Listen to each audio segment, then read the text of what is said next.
දන්න කෙනෙකුට දිලිඳු කෙනෙකුට දානමය පිනක් කරගන්න බැරිද? ඒත් පුළුවන්.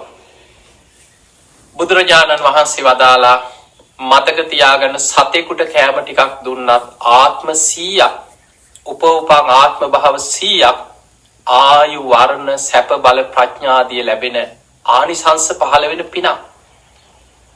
එක මිනිස්සෙකුට අසරණ කෙනෙකුට හිඟන්නෙකුට කෑම ටිකක් දුන්නත් ආත්ම 1000ක් ආනිසංස ලැබෙන පිනක්. බුදුරජාණන් වහන්සේ දේශනා කරා මහණෙනි දානයක වටිනාකම දන්නවනම් මේ ලෝකෙ මිනිස්සු තමන් කොච්චර කුසගින්න හිටියත් තමන් කන බත්පතෙන් කොටසක් අඩු ගානේ සතෙකුට හරි දවස ගානේ බත් කට හරි අයින් කරලා දන් දෙනවා. ඒ තරම් ආනිසංස සහිතයි මේ දානේ. පින්වතුනි බුදුරජාණන් වහන්සේ උන්වහන්සේ අපිට එක තැනක පෙන්නනවා මහණෙනි මගේ දිලිඳුම ශ්‍රාවකෙක් වේවා. තමන් උයා පිහාගත් ඉඳුල් වාජන හොදලා විසි කරනවා. දැන් බලන්න ගෙවල් වල කොච්චර වලක් හොදනවා, පිඟන් හොදනවා, කාලා ඉතුරු වෙච්ච අඩු ගානේ මොනවා හරි චුට්ටක් හරි ඉතුරු වෙනවනේ බත් ඇට ටිකක් හරි. මේවා හොදලා අපි වීසි කරනවා. චේතනාව තුල ඇති කරගන්න කියනවා මෙවැනි සිතක්. මේ මහ පොළොවේ ඉන්න ප්‍රාණීන්ට බලන්න බත් ඇටි අහුලගෙන කන සමහර සත්තු කුරුල්ලෝ අහුලගෙන යනවා බත් ඇට. පොළොවේ ඉන්න පණු පුංචි සත්තු මේ ඉඳුල් වතුර ආහාර කරගන්න ඔවුන්ගේ කුසගින්න නිවා ගන්නවා. සබ්බේ සත්තා ආහාරට්ටිතිකා මේ සියලු සත්වයන් ආහාරයක් මුල් කරගෙනයි ජීවිතේ පවත්වගෙන යන්නේ.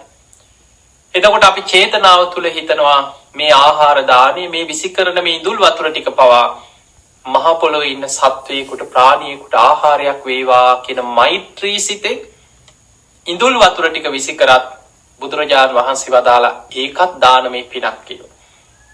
දැන් හිතන්න ඉඳුල් වතුර ටික විසි කරන්න සල්ලි යනවද? චේතනාවේ ඔබ කාලා ඉතුරු වෙලා විසි කරන ටික සතෙකුට ආහාරයක් වේවා කියලා හිතනකොට කවුරුත් ඇවිල්ලා සල්ලි ඉල්ලනවද? එහෙමනම් පින ගැන දන්න කෙනාට සල්ලි තියෙන කෙනාට වියදම් කරලා බොහොම ලස්සනට ලොකු විශාල පින්කම් කරන්න පුළුවන් තමයි.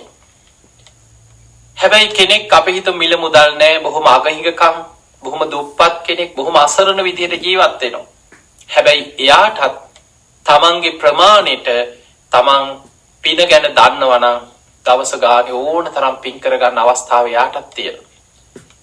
ඊළඟට පින්වතුනි ත්‍රිවිධ පුණ්‍යක්‍රියා අතර සීලය දානයට වඩා ගොඩාක් ආනිසංස ලැබෙන පිනක් සිල්වත්කම. ඔබ ගිහි ශ්‍රාවකයෙක් හැටියට ඔබේ